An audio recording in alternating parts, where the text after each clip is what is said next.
இந்த வீடியோவில் ஒரு சிம்பிளான ஃபிஷ் ஃப்ரை தான் பார்க்க போகிறோம். ரொம்பவே டேஸ்டியாக இருக்கும். ஒரு என்ன சொல்கிறது, சிக்கன் அளவுக்கு நல்ல டேஸ்டியாக இருக்கும்.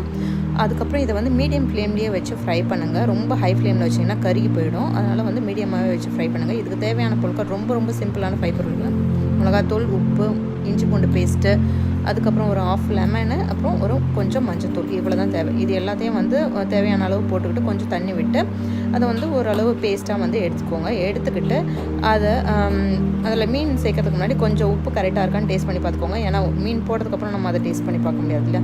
அதனால் ஃபஸ்ட்டு வந்து அந்த மீனில் லைட்டாக கட்டு கொடுத்த மாதிரி எடுத்துக்கோங்க. இந்த மாதிரி கட் பண்ணி எடுத்துக்கிட்டோன்னா அதுக்குள்ளெல்லாம் மசாலா நல்லா ஈஸியாக சார்ந்துக்கும். அந்த மாதிரி பேஸ்ட்டை வந்து அந்த ஃபிஷ் மேலே அப்ளை பண்ணி எடுத்துக்கிட்டு அதை ஒரு 30 மினிட்ஸ் அப்படியே வந்து விட்டுருங்க. விட்டதுக்கப்புறம் அதில் மசாலா நல்லா வந்து சேர்ந்ததுக்கப்புறம் தவா சூடானதுக்கப்புறம் அதில் மீடியம் ஃப்ளேமில் வச்சு ஃபிஷ்ஷை மெதுவாக ஃப்ரை பண்ணி எடுங்க. ஒன் சைடு வந்ததுக்கப்புறம் இன்னொரு சைடு டர்ன் பண்ணி விடுங்க.